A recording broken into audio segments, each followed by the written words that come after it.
Dear listeners of Dreamer's Realm, I invite you to join me for a handful of tender stories drawn from ordinary days. May these quiet moments bring a smile to your soul or gently guide you into restful sleep. Now let's begin our first story. Story 1. The Upside-Down Birthday Cake. It was a warm Sunday morning in early May. The sun had barely risen above the rooftops of Grand Marais, a small and quiet suburb in Minnesota. In a cozy cream-colored house on Wisconsin Street, a little boy named Eli tiptoed barefoot through the hallway, his brown curls still a little messy from sleep. Eli was 5 years old, full of curiosity and ideas much bigger than himself. That morning, he had one very important idea, a secret mission. He found his dad, Jack, in the kitchen, sipping his first cup of coffee by the window. Sunlight filtered through the leaves of the old oak tree outside, casting soft shadows on the table. Eli tugged at his father's pajama shirt and looked up with serious eyes. "Daddy," he whispered, "I want to make Mommy a birthday cake. All by myself." Jack looked down, surprised but smiling. "A birthday cake, huh?" Eli nodded quickly. "But don't tell Mommy. It's a secret." Jack knelt down, resting a gentle hand on Eli's shoulder. "Okay, secret mission accepted. Just you and me, buddy." And just like that, Mission Surprise Cake was born. Planning the perfect cake. For the rest of the morning, Jack and Eli sat at the kitchen table sketching cake ideas on a notepad. Eli insisted the cake must be pink because Mommy loves the sunset, and pink reminded him of sunsets. He wanted strawberries too, lots of them, and sparkly candles, and maybe, just maybe, a drawing of their family on top, made of frosting. They watched videos online about how to bake a cake from scratch. Jack explained what scratch meant, and Eli thought it sounded magical, like a wizard mixing potions. He said, stirring the imaginary air with a spoon. They went to the grocery store together. Eli pushed the cart, stopping often to double-check their list. Flour, sugar, butter, eggs, vanilla, fresh strawberries, and pink food coloring. Back home, while Eli played in the backyard, Jack whispered the plan to Anna, his wife and Eli's mom, who was folding laundry in the bedroom. "He wants to surprise you." Jack grinned, "So pretend you don't know. Okay?" Anna chuckled, eyes glinting. "I'll be surprised. Promise." Baking with love. The next morning was Mommy's birthday. By 8 a.m., the kitchen had turned into a swirl of flour clouds and giggles. Jack cracked the eggs while Eli measured sugar with exaggerated care. Sometimes he spilled, sometimes he sneezed, but he always smiled. They danced around to old jazz music playing softly on the speaker. Eli wore his junior chef apron, a birthday gift from his grandma, now covered in white smudges. When the batter was finally ready, Eli dipped his pinky in and tasted it. "Sweet like Mommy," he declared. They poured the batter into the pan, set the timer, and waited by the oven window like two squirrels watching a nut. When it was time, Jack helped Eli carry the cake out carefully. They let it cool, then began the most important part, decoration. Eli took his time spreading the pink frosting. It wasn't smooth, but it was joyful. Lumpy hills of sweetness dotted with strawberries, rainbow sprinkles, and slightly wobbly icing letters. Hattie Bode Mommy. Jack smiled but didn't correct it. It was perfect in its own way. And finally, 6 candles, because Eli said that 6 is a lucky number. When the cake was done, Eli could hardly contain himself. He looked at his dad with stars in his eyes. "I'm gonna bring it to Mommy, all by myself." Jack hesitated. "Okay, but be careful, buddy." Eli nodded, holding the cake tray like a sacred treasure. Slowly, carefully, he tiptoed out of the kitchen. Anna was sitting on the living room couch, pretending to read, though her heart fluttered with anticipation. But just as Eli rounded the corner, his little socked foot slipped on the rug. The tray wobbled, his arms flailed, and the cake, oh, the glorious pink cake, flipped completely upside down onto the hardwood floor. Candles rolled, strawberries scattered, frosting smeared in a tragic swirl. Eli froze, his lower lip quivered. Tears welled up in his eyes as he looked at the ruin of his masterpiece. I broke it," he said, voice trembling. "It was for Mommy." Jack rushed over. Anna jumped from the couch, but instead of scolding or gasping, Anna knelt beside Eli and hugged him tight. "Oh, my sweet boy," she whispered, "this is the most beautiful cake I've ever seen. But it's upside down." Eli sniffled. "That's okay," she said, brushing frosting from his cheek. "It's made with love, and that's the only thing that matters." Jack helped scoop the cake back onto the tray.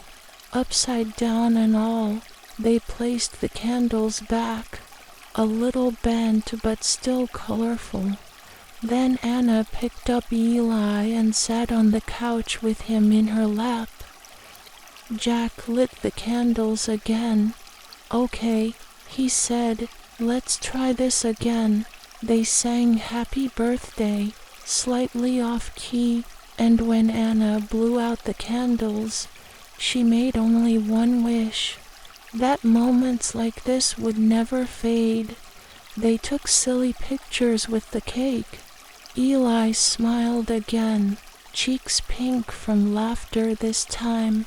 And later that night, as they were washing dishes, Anna leaned down to whisper to Eli, "You know, next time, maybe we should make a surprise cake for Daddy." Eli's eyes widened with joy. "Another mission?" Anna winked. "Another mission." The next morning, a photo appeared on the refrigerator door. It showed a slightly squished pink cake on a silver tray, with 3 smiling faces behind it: Jack, Anna, and a proud little boy with frosting on his nose. Underneath, Anna had scribbled a note: "The best cake in the world is the one baked with tiny hands and a giant heart."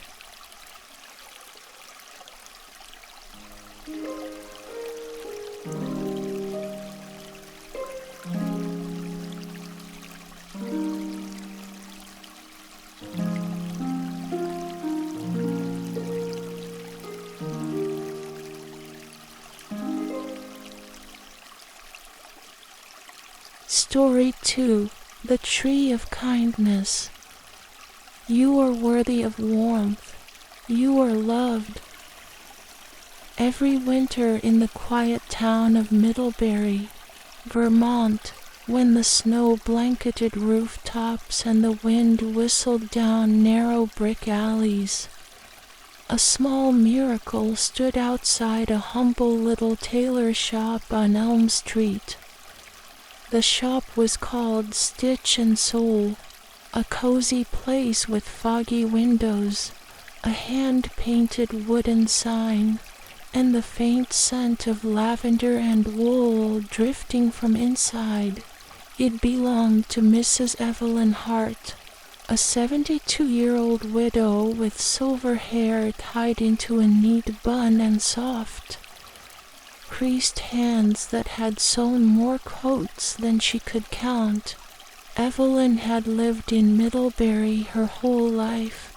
Her fingers had threaded love into wedding gowns, stitched courage into military uniforms, and repaired school bags for children whose parents couldn't afford new ones, but she was known most for something that didn't carry a price tag. The beginning of the tree. It had started 10 winters ago, the year Evelyn lost her husband, Daniel. That December, she sat in her shop every evening, staring at the empty chair where Daniel used to sip tea and hum old jazz tunes. Outside, the snow fell relentlessly, so did her tears, until one night, a boy no older than 10 came by, shivering. His jacket was far too thin for Vermont cold. His fingers were red. His lips quivered. Evelyn opened the door and handed him a coat she had just finished altering for someone who never came to collect it. It wasn't fancy, but it was warm. The boy said nothing, just clutched the coat and ran off into the night. That was the night the idea was born. The next morning, Evelyn dragged an old white coat rack from the attic, one Daniel had once used to hang his scarves. She painted it freshly, tied it to the lamp-post outside her shop, and hung 3 coats on it, different sizes, different colors. Each had a little handwritten note pinned to the collar. You are worthy of warmth. You are loved. She didn't tell anyone. She didn't need to. The word spreads. By the end of that week, 2 coats were gone. By the next, all 3. Then one morning, Evelyn stepped outside and found someone had hung 2 more coats of their own. One had a scarf in the pocket. Another had a note. Thank you for reminding me what kindness looks like. It spread quietly, like warmth slipping under a door. Locals began dropping by not just to pick up stitching orders, but to donate a coat, or a sweater, or hand-knitted mittens. Someone even left a pair of snow boots wrapped in ribbon. Evelyn started calling it the Tree of Kindness. She added a little wooden sign to the rack, painted in blue with white cursive letters. It wasn't a tree in the literal sense, but in the way it grew love branch by branch. It was truer than most. The winter ritual. Every December, before the first real snowfall, Evelyn would polish the rack and hang the first coats herself, usually 3 or 4, always with a message. Stay warm, dear friend. You are not invisible. Hope has pockets. Reach inside. And without fail, the townspeople joined in. College students left fleece pullovers. Elderly couples dropped off coats their children had outgrown decades ago. Kids came to tie notes or tuck candy canes into the pockets. No one ever took credit. No one asked questions. Those who needed them came quietly, often late in the evening or early before sunrise. Some left notes, some didn't, but every coat that disappeared left behind a little space where grace had passed through. One night during the coldest week of January, Evelyn heard the chime above her shop door ring long after closing time. She looked up from her tea, startled. A young woman stood in the doorway, bundled in layers of mismatched clothing. Her eyes were tired, but she held herself with quiet dignity. I just wanted to say thank you," she whispered. "I got a coat from your rack last week. I was sleeping in my car." Evelyn set down her mug and walked over slowly. She didn't speak at first. She just hugged the girl. No one should have to say thank you for being warm. Evelyn said gently, "But I'm glad you are." The girl pulled back with tears in her eyes. It wasn't just the coat. It was the note. She reached into her bag and pulled out a wrinkled piece of paper. On it, Evelyn recognized her own handwriting. "You matter. You always have." The tree in the snow. Middlebury saw some of its harshest winters in the years that followed. Snowstorms knocked out power, winds howled through chimneys, roads disappeared under white silence, but the tree of kindness never stood empty. Sometimes it overflowed, even when Evelyn's joints ached and her fingers grew slower. She kept sewing. Sometimes she had help.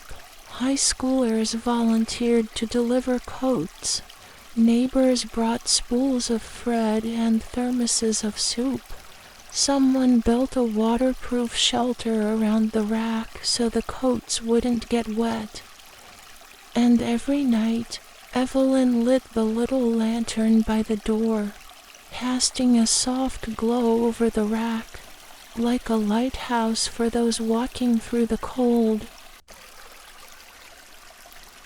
In her 81st year, Evelyn became too weak to open the shop every day. Her daughter, Clara, came back to help, but even as her steps slowed and her eyesight dimmed, Evelyn insisted on writing the notes herself. Each one was different, each one personal. It mattered to her that the words didn't come from a printer or a template. They had to come from a beating heart. One December morning, Clara found a bundle of notes Evelyn had written in advance, over 50 of them, tucked into a biscuit tin. "You never know when the snow will come early," she had said. That winter, Evelyn passed away peacefully in her sleep. But when Clara stepped outside the shop on the first snow day of December, the tree of kindness was already decorated. Neighbors had hung coats, children had drawn pictures, and someone had left behind Evelyn's favorite blue scarf, wrapped around the base of the coat rack like a gentle embrace. To this day, Stitch and Soul remains open, now run by Clara and her teenage daughter. And every winter, the tree of kindness still stands tall. The town of Middlebury now hosts an annual Warmth Week, inspired by Evelyn's legacy People from nearby cities send coats by mail. Local schools run coat drives. Volunteers deliver warm clothing to shelters. But still, the heart of it all remains the same. One coat, one note, one quiet gesture of love at a time. If you ever visit Middlebury in winter, walk down Elm Street, look for a white rack with a blue sign, read a note pinned to a pocket, feel the fabric between your fingers, and remember, you are worthy of warmth, you are loved.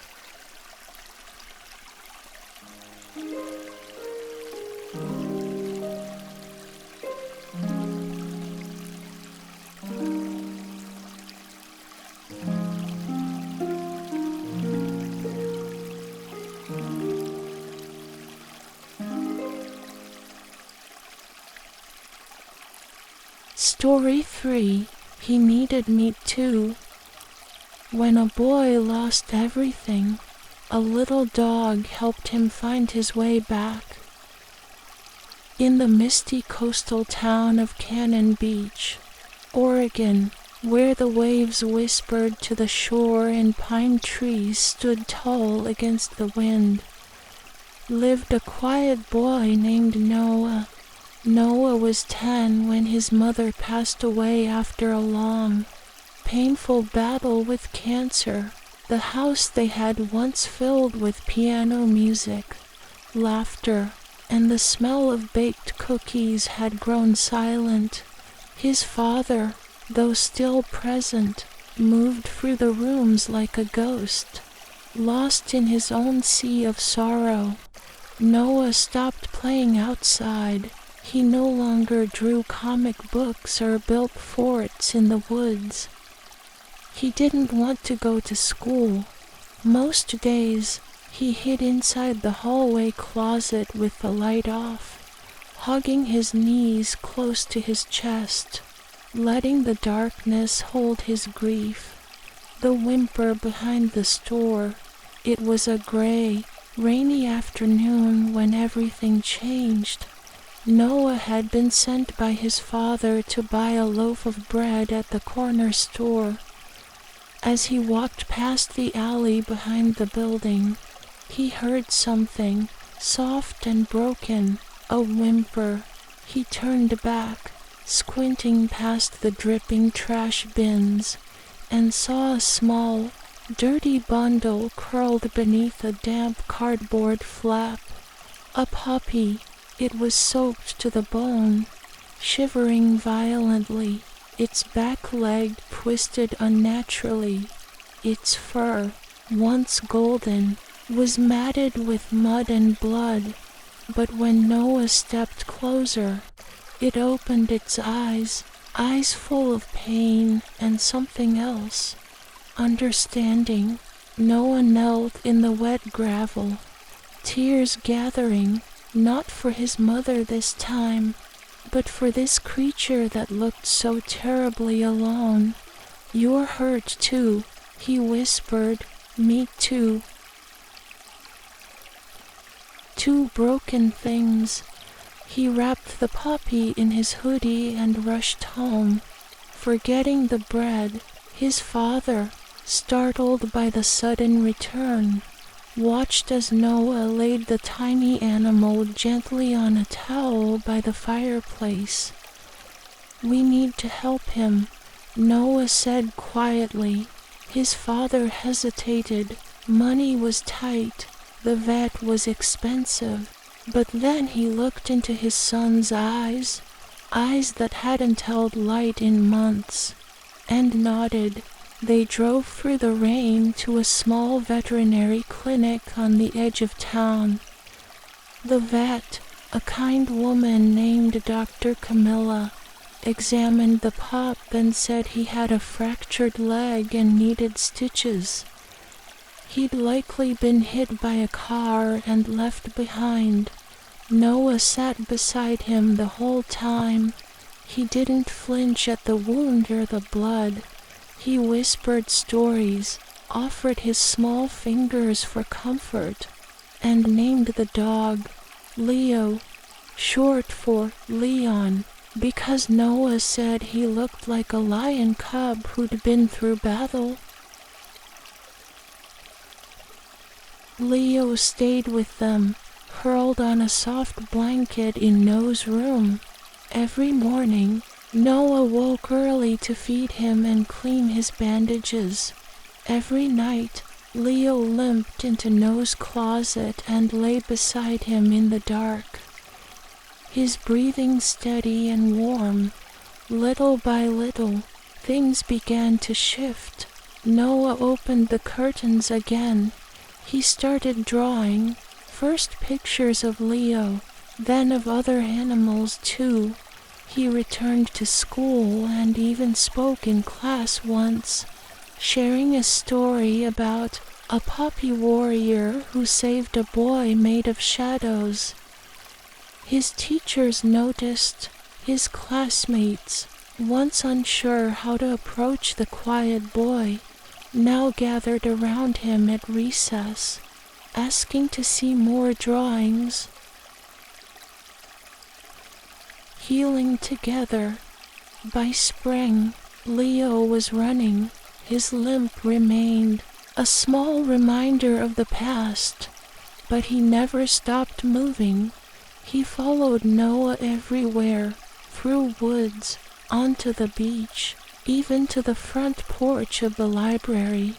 Noah and Leo became known in Cannon Beach as the inseparable pair. Where there's Noah, there's Leo, people said. The boy who once hid in darkness was now often seen laughing, chasing seagulls, or reading books about animals and healing. He told his father one night over dinner, "I want to help things get better, like we did with Leo." His father, for the first time in months, smiled fully. "You already are." Time moved on, as it always does. Noah grew. He studied hard, graduated with honors, and earned a scholarship to a top university. He majored in veterinary medicine with a focus on oncology, animal cancers. His professors noted his deep empathy, his ability to comfort even the most distressed animals. At night, when stress and homesickness overwhelmed him, he'd FaceTime his dad, still living in their little house in Cannon Beach, and Leo, now graying but still wagging his tail like a pup. By the time Noah was 32, he had become one of the most promising young doctors in animal cancer treatment. He returned to Oregon and helped open a new wing at a local vet hospital, one dedicated to comfort care for aging and terminally ill pets. But that wasn't all. He also became an advocate for children affected by cancer, volunteering weekly at nearby hospitals to share stories and draw animals with them. He helped found a program that matched rescue animals with grieving or sick children, saying, "Sometimes it's not about fixing everything. Sometimes it's just about finding something or someone to love again." And at home, Leo, older, slower, but ever loyal, rested at Noah's feet each night. His muzzle was white now, his eyes a little cloudy, but his heart still beat strong. The final walk.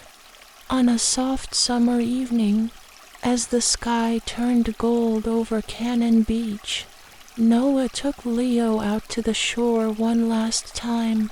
They walked slowly, side by side.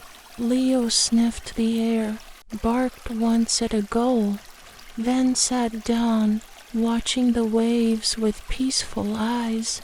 Noah knelt beside him, resting his hand on that once broken leg. His voice trembled. "You found me when I couldn't find myself. You stayed, you healed with me, you gave me my life back." Leo wagged his tail once, then leaned against Noah's chest. And there, in the sound of waves and wind and whispered memories, a boy and his dog said goodbye. Noah never forgot that day behind the store, that moment when he chose to save something small and wounded, only to realize it was saving him too. At his clinic, above the entrance, hangs a small framed note. "He needed me too, Noah Bennett." Beneath it is a picture of little Leo, his leg wrapped in a bandage, nestled in the arms of 10-year-old Noah. And every time a child walks through those doors holding a rescued pup or kitten in trembling hands, Noah kneels down and says, "Tell me about your friend. I think they're here for a reason."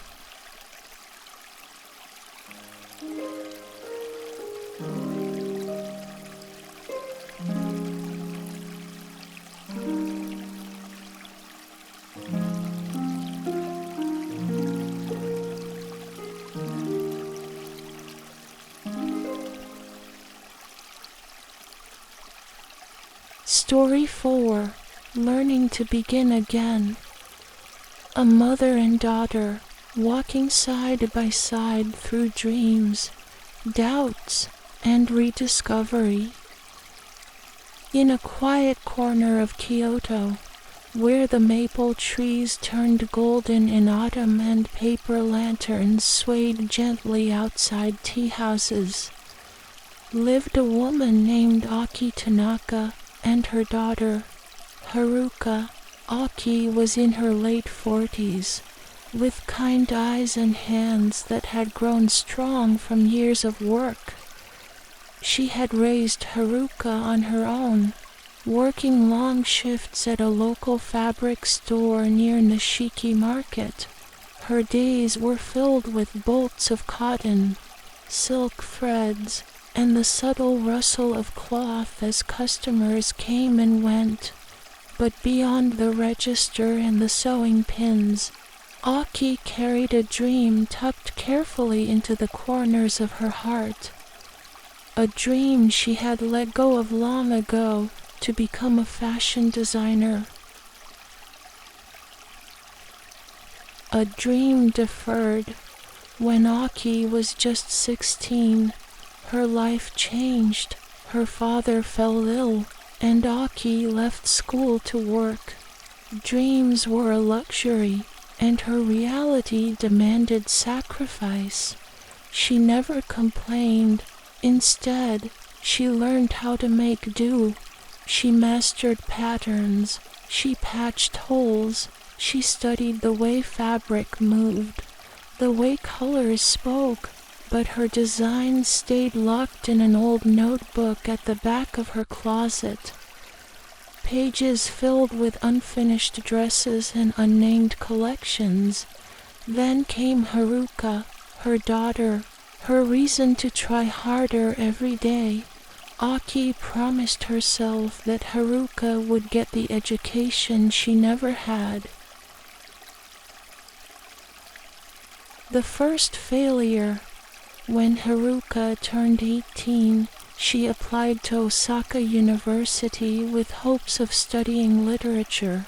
She dreamed of becoming a journalist, telling stories that could reach hearts the way books had always reached hers.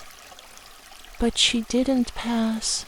The results came on a rainy afternoon in early spring. Her hands trembled as she read the rejection. Around her, friends celebrated their acceptance letters. Haruka smiled weakly for them but crumbled inside. She felt like she had failed not just herself, but her mother too. That evening, she sat at the kitchen table with her head down. Aki brought her a cup of warm hojicha and sat beside her. "I'm sorry," Haruka whispered. Aki looked at her daughter, her only child, and said something that changed everything. "Let's try again, together."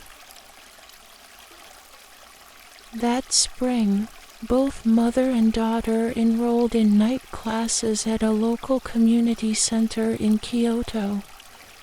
Haruka to retake the entrance exam, and Aki to finally finish her high school education. At first, it felt strange. They sat side by side in the classroom, two students with notebooks open and pencils in hand. Haruka, tall and anxious, Aki, older and serene. Some classmates were surprised. A few whispered, but most simply smiled. Every evening, after dinner, they would walk together beneath the sakura trees to class. Sometimes they talked about poetry, sometimes about sewing, sometimes they were quiet, their footsteps the only sound between them, and slowly the fear of failure faded. In its place grew something gentler, stronger. There were hard days, days when Haruka's mock exams didn't go well, days when Aki struggled to remember formulas or kanji characters, days when fatigue threatened to undo everything. But on those days, they reminded each other, we're not doing this to be perfect. We're doing this to believe in ourselves again. Haruka watched her mother study late at night. Eyes tired but determined, it humbled her. Aki watched her daughter try again after failing, and it filled her with pride. They were no longer just mother and daughter. They were classmates in the art of trying again. The second year, Haruka passed the entrance exam. This time, she didn't cry from disappointment, but from joy. She got into Kyoto University, accepted into the journalism program. That night, they shared a quiet dinner. Aki made miso soup and grilled salmon. Haruka added a tiny flag with the word "Victory" into the rice bowl. But before the meal began, Haruka turned to her mother and said, "You showed me that starting over isn't shameful. It's brave. I want to write your story one day." "Mom," Aki smiled, her eyes glistening. "I'm still writing it," she said softly. Aki's turn. Haruka began university life, and Aki, now in her 50s, kept going. She finished her high school certificate. Then she applied, quietly, to the Kyoto University of the Arts. She was accepted. She was the oldest student in her class, but no one dared underestimate her. Her work was intricate, personal, woven with experience. She brought history into each thread, tradition into every sketch. Professors saw something rare in her. When she finally graduated at 54, her first small collection was displayed at a local gallery. It was titled "Seasons of Waiting." Years later, Haruka became a full-time editor at a national women's magazine in Tokyo. She traveled, interviewed authors, designers, filmmakers. Her words were graceful, insightful. She never forgot how much stories mattered. One day, during a pitch meeting, the editor-in-chief asked, "Who should we feature in our spring late bloomers edition?" Haruka smiled. "I have someone in mind." The headline read, "She started over at 50 and designed her future." Inside was a photo of Aki standing in her small Kyoto studio, surrounded by swatches of cloth, with a mannequin dressed in her latest kimono-inspired piece. The article traced her journey from fabric shop to fashion school, from abandoned dreams to her first runway. But it wasn't just an article. It was a love letter. "My mother once told me we were not chasing perfection, but courage." Watching her step into classrooms decades after she left them, I found my own courage again. We were just two women, starting over, side by side, and somehow that made all the difference. Epilogue: a shared desk. Today, back in Kyoto, Aki runs a small boutique with her own label. Some designs are hers, others are collaborations with young artists she mentors. On the back wall hangs a framed copy of Haruka's article. Every now and then, Haruka returns home, sits at the same desk where her mother once helped her with kanji homework, and writes again. Sometimes they sip tea, reminiscing. Sometimes they sketch together. Sometimes they simply sit, grateful for the long road that led them back to the dreams they never forgot. If you walk by the boutique on a spring afternoon, you might see a small sign in the window. It says, "We're never too late to begin again, Aki and Haruka," and if you're lucky, you might hear the laughter of two classmates, still learning, still dreaming, still believing.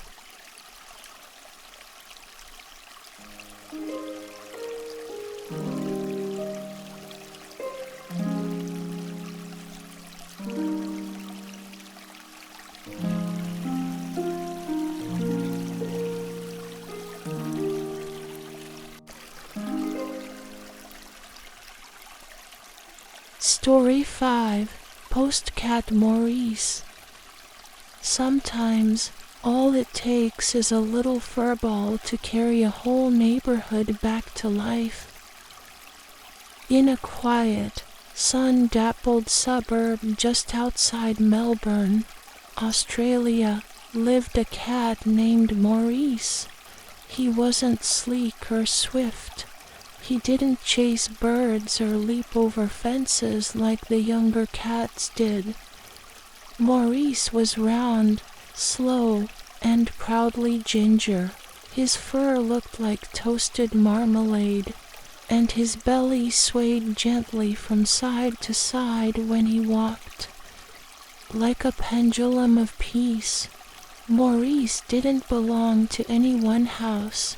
He belonged to all of Maple Grove Lane.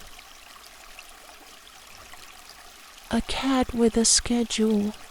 Every morning, around 7:30, Maurice strolled out from under the jacaranda tree near the bakery on the corner. He would stop by Mrs. Thompson's porch for a saucer of milk, pause under Mr. Ellis's grapevine for a scratch behind the ear, then sunbathe near the community bench before wandering into someone's backyard for a nap. He was, in every sense, a full-time neighborhood cat, but one spring morning, something unusual happened.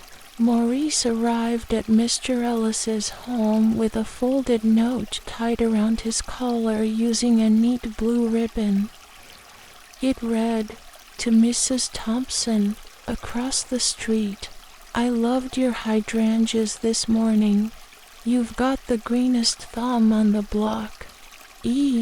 Mr. Ellis, retired and known for his curious spirit, smiled and penned a short reply.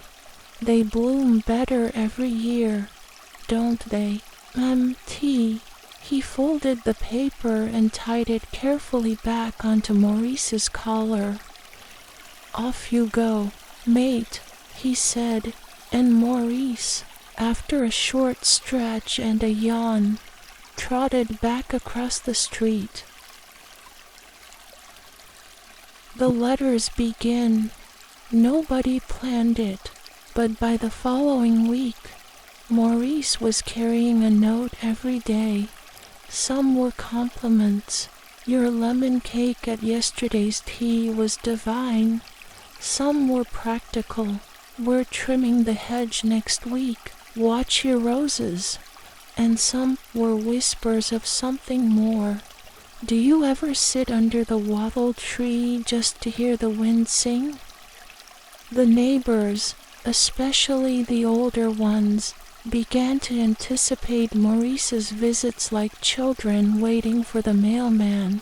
Some even wrote notes just in case he came by.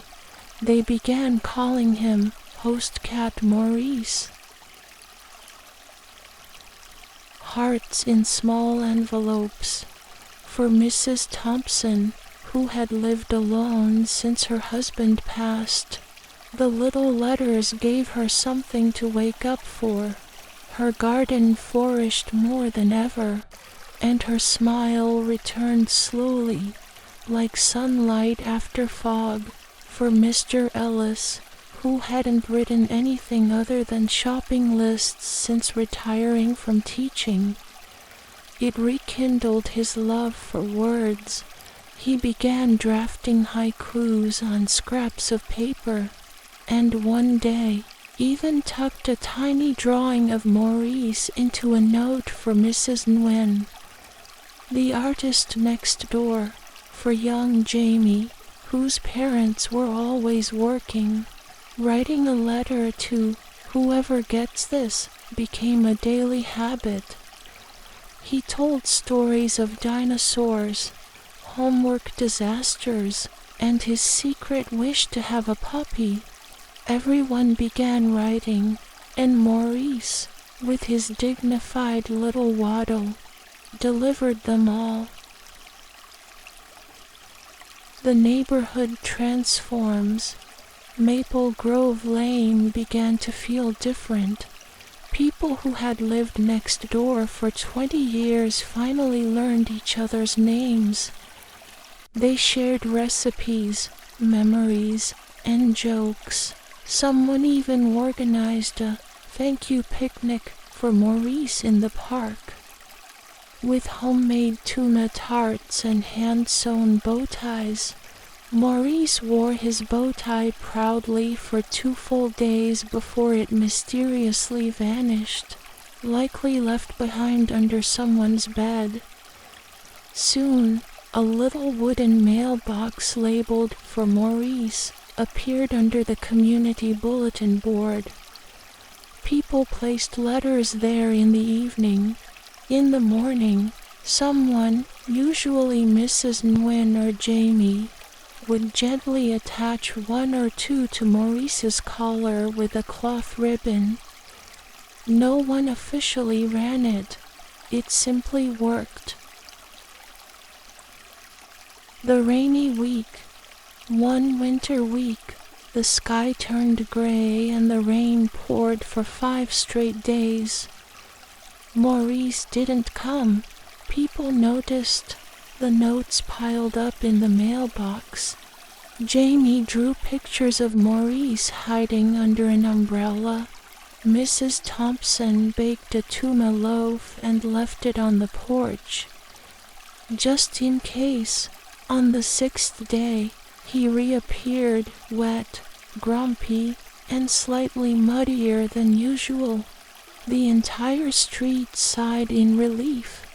Someone, possibly Mr. Ellis, had written a letter titled, "Where the heck have you been, Postcat?" and attached it with a bright yellow ribbon. Maurice meowed at the mailbox, as if to say, "I'm back, continue." One day, Maurice delivered a note that was different. The envelope was pale blue, with shaky handwriting, to anyone. Inside, it said, "I live on the corner.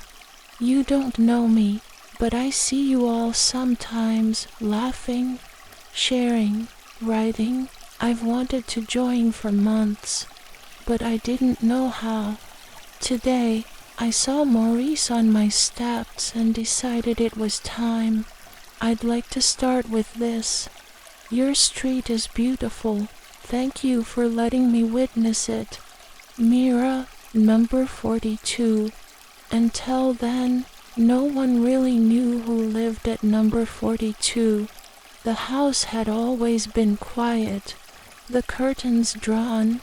The next day, Mrs. Nguyen wrote back, "Dear Mira, come for tea this Thursday at mine. I'll make scones." And so Mira joined the story too.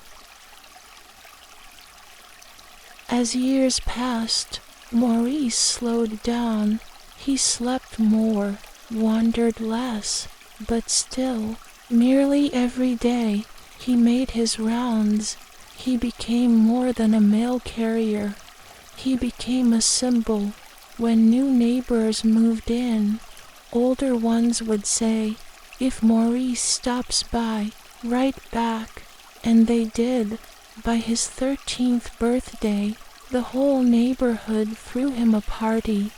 There was a long table in the street, covered in flowers and photographs of him napping, playing, or sitting on letters.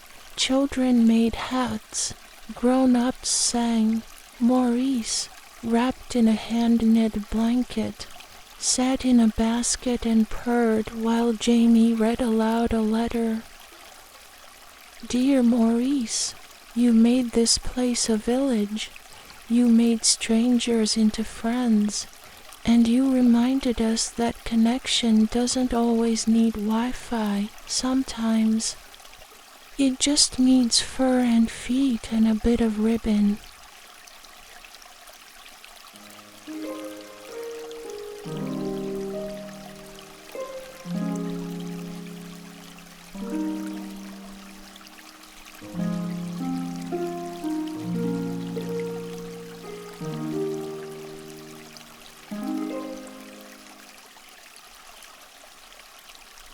Story 6. Through Both Our Eyes. A journey of one heart that carries two. Her name was Colette Moreau, and she was 60 when she packed her Navy suitcase and boarded a train to Italy. In the front pocket of her bag was a small framed photo of her husband, Jean-Luc, the same photo he always carried in his wallet. Their honeymoon in Nice, sun-kissed and smiling, their eyes full of future. They had planned to see the world together. After retirement, they had marked a map on the kitchen wall with tiny blue pins. Portugal, Morocco, Norway, Japan. Long afternoons were spent dreaming about the food they'd eat, the streets they'd walk, the sunsets they'd watch hand in hand. But life, as it sometimes does, changed course too soon. Jean-Luc passed away suddenly from a heart attack just 3 weeks before their first flight. A single plane ticket to Lisbon remained on the counter. The silence after. For months, Colette stayed inside their little apartment in Aix-en-Provence. Curtains drawn, suitcase unpacked. Friends called. She listened, but nothing pierced the heavy quiet of missing him, until one soft morning in April, Colette made tea, placed Jean-Luc's photo beside her cup, and whispered, "If I can't travel with you, I'll travel for you." And so, she bought a train ticket to Venice, the city they had dreamed of visiting on their 30th anniversary. One pair of feet, two sets of eyes. She wasn't sure how it would feel, but when Colette stepped off the train into the warm Italian light, something stirred, a gentle ache, yes, but also a kind of courage. She took out her phone, snapped a photo of the Grand Canal, and in the caption wrote, "Your eyes would have lit up at this view. I'll carry them with me." See, it was meant for Jean-Luc, but she posted it on a travel blog she had once created for fun. She named it "Through Both Our Eyes." She didn't expect anyone to read it, but someone did, then 10 people, then 100. By the time she got to Florence, messages began appearing under each post. "Your words feel like poetry. You remind me of what love looks like. I lost someone too. Thank you." A blog that became a beacon. Colette hadn't set out to become a travel blogger. She was a former librarian who loved scarves, lemon tarts, and reading maps more than following them. But as she moved from country to country, through Greece, then Croatia, then Turkey, she wrote about little things, the way olives tasted different by the sea, the kindness of strangers, how walking alone sometimes felt like walking with memory itself. In every post, she included a moment she imagined Jean-Luc would have loved. "You would have made friends with the old man in the blue apron selling figs. You'd have laughed when I slipped on the marble steps in Rome. Twice, this sunset over the Bosphorus, you'd call it cinematic, and I'd roll my eyes." Her followers began calling her Madame Two Hearts. Moments that mattered. In Kyoto, she tied a message to a prayer tree. "Thank you for teaching me how to keep loving, even in absence." In Morocco, she visited the spice market Jean-Luc had bookmarked years ago. She cried behind her sunglasses when the vendor offered her mint tea, just like in the photo Jean-Luc had clipped from a magazine. In Iceland, she stood alone under the northern lights and whispered, "We made it." And always, always, she carried his photo, sometimes in her bag, sometimes in her coat, sometimes pressed over her heart. The unexpected turns. As her travels expanded, so did her community. Colette began receiving letters, real, handwritten ones, from readers around the world. One came from a widower in Quebec who wrote, "Your courage helped me go back to the library we once visited together." Another from a young woman in Singapore said, "My mother passed, but your blog makes me feel like she's still with me on the road." One morning in Portugal, Colette received an invitation to speak at a small storytelling festival in Lisbon. She hesitated at first. Her English was gentle and accented, and she'd never spoken in public. But she went, and when she stood before the audience and said, "I'm just walking for both of us," the room fell silent, not with pity, but with profound understanding. Finding home everywhere. Colette never kept a fixed schedule. Her home was where her suitcase rested. She stayed in little pensions, guest houses, once even a windmill converted into a one-room studio. She made friends with locals, shared meals, took photos, not of grand landmarks, but of benches, doorways, reflections in puddles. Jean-Luc loved puddles. She once wrote, he said they were tiny oceans hiding in the street. Her blog grew, so did her purpose.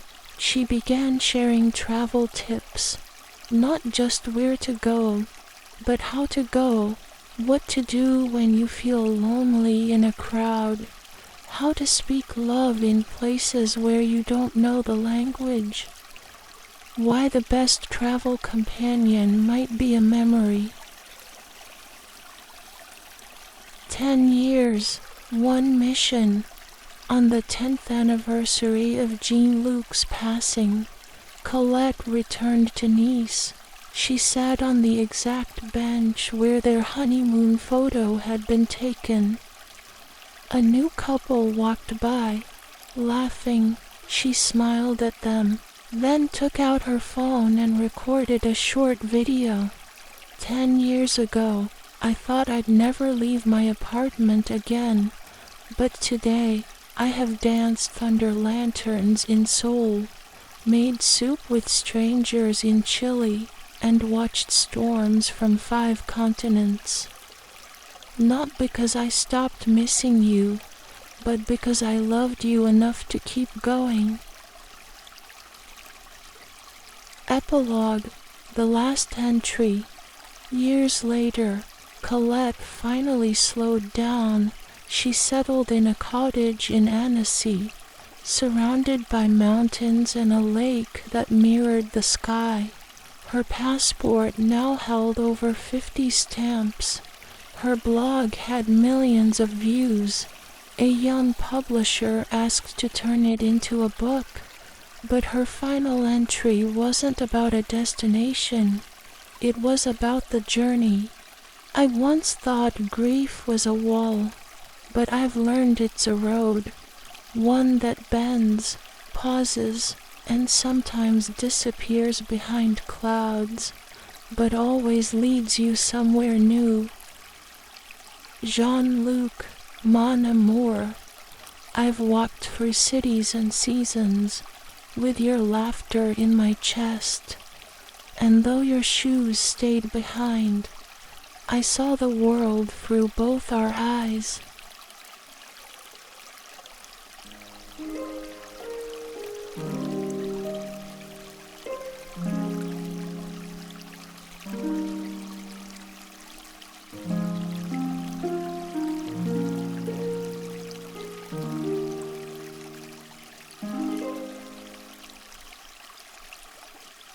Story 7, Operation Twinkle Tent. A backyard adventure that turned into something unforgettable. In the cozy town of Ashland, Oregon, tucked between piney hills and gentle sidewalks, lived a 3-year-old girl named Elena Rose. Elena was round in all the best ways. Rosy cheeks, tiny hands, and 2 puffy buns of brown hair that bounced when she ran. Her mom called them cinnamon rolls. Elena liked that more than anything. That summer, Elena wanted to go camping. Not just any camping. She wanted to go on a real overnight camping trip, just like her older brother Max. who was off with his school friends roasting marshmallows in a big forest somewhere far away. "I'm big too," she told her parents one morning, planting her fists on her hips. "I can zip a sleeping bag. I can eat s'mores. I even have a flashlight that sparkles." Her mom, Grace, and dad, Liam, exchanged a glance over coffee mugs that said Mama Bear and Papa Bear.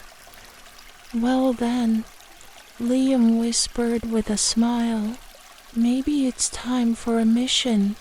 "A mission?" Alina's eyes went wide. "A very special mission," Grace added, leaning down. "Operation Twinkle Tent." The setup that afternoon, while Elena took her nap hugging her chubby white cat Colleen, her parents got to work. They gathered old bed sheets and twinkle lights from Christmas. Liam pulled out a dusty acoustic guitar and a box of half-used tea candles. Grace stacked graham crackers, marshmallows, and a slightly suspicious chocolate bar from the back of the pantry. They pitched a little tent in the backyard using broomsticks and a clothesline. Grace hung the lights around the fence, looping them into stars. Liam clipped paper lanterns to tree branches. They even added a campfire made from orange tissue paper and fairy lights inside a circle of stones. By the time the sun began to dip behind the trees, the backyard didn't look like a backyard anymore. It looked like magic. A guest arrives.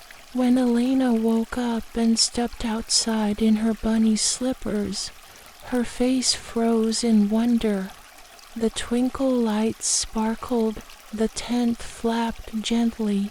Her favorite snacks sat on a checkered picnic blanket. A tiny sign hung from a stick read, "Welcome to Camp Twinkle Tent, adventurers only." Colleen meowed and rolled dramatically in the grass. Elena gasped, "This is for me? You're the bravest adventurer we know," Grace said, tying a little red scarf around Elena's neck. "But every adventurer needs a team." Just then, the backyard gate creaked open. In came Louis, the 4-year-old from next door. He had curly blonde hair, a toy dinosaur in one hand, and a flashlight shaped like a rocket ship. His mom and dad followed with warm cider and camp chairs. Reporting for adventure, Louis declared. Elena squealed, "Louis, we're going camping." The sun disappeared behind the hills. Fireflies blinked along the fence. The grown-ups strummed a gentle tune on the guitar, while Colleen the cat sat like a queen on a velvet pillow stolen from the living room. Elena and Louis made up camping rules. 1. No shoes allowed on the blanket. 2. Everyone must howl once like a coyote before eating s'mores. 3. If Colleen touches your leg, you're frozen until someone gives you a cracker. They told stories with flashlights under their chins. Lois's were about space lizards and Elena's about rainbow bunnies. They played Pretend Explorer, where Lois was a lost astronaut and Elena the jungle guide who rescued him with her pink binoculars and a carrot stick. Their parents laughed and whispered, "They'll never forget this." Later that night, Liam and Grace zipped up the tent. kissed Elena on the forehead, and whispered, "Good night, Camper 1. Elena whispered back, "Good night, Base Camp Mama." Lois lay beside her in a dinosaur sleeping bag. The tent glowed from the little nightlight shaped like a moon. "Lois," Elena whispered, "Yeah? Do you think this counts as real camping?" He thought for a second. "Well, we're outside, we have snacks, and I saw a bug." "That's real enough." She smiled, clutching Colleen, who had squirmed in between them like a furry hot water bottle. The stars above were quiet and kind. Unexpected adventure. At around 2:14 a.m., Lois had to pee. "Emergency protocol," he whispered dramatically. The two parents emerged in pajamas and slippers, half laughing, half sleeping, guiding him to the house. That left Elena, wide awake in the glowing tent, alone with Colleen. She looked up at the mesh ceiling and whispered, "Do you think Max would be proud?" Colleen blinked slowly, in cat language. That meant yes. Then came a small rustle outside. Elena froze. More rustling. Then a bush moved. Elena grabbed her flashlight. She poked her head out the flap and aimed the beam toward the sound. It was a raccoon, sniffing the forgotten marshmallow bag. Elena gasped, "Colleen, enemy spotted." Colleen, of course, did absolutely nothing, but Elena, brave and barefoot, grabbed a cracker and tossed it far into the yard. The raccoon followed it. She zipped the tent, heart racing. When the grown-ups returned, she told the tale with such excitement that even Louis declared, "You're a real camper now."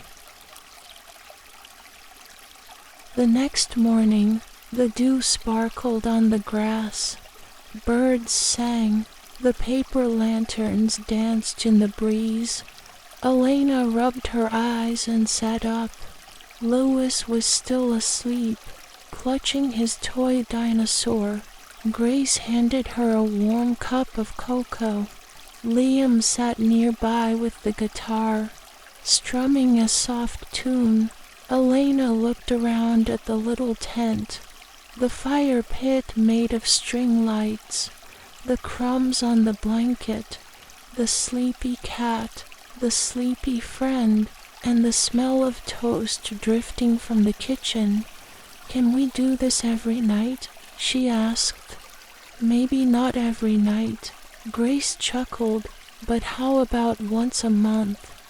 "Deal," Elena said, holding out a sticky pinky finger. They shook on it. A letter to Max. That afternoon, Elena sat at the kitchen table and scribbled a letter to her brother Max, who was still at the real campground. "Dear Max, I went camping too. It was called Operation Twinkle Tent. We had s'mores and a rocket flashlight and a raccoon and a campfire made of fairy lights. Colleen was very brave, not really. I saved Lois from outer space. Next time, you should come with us.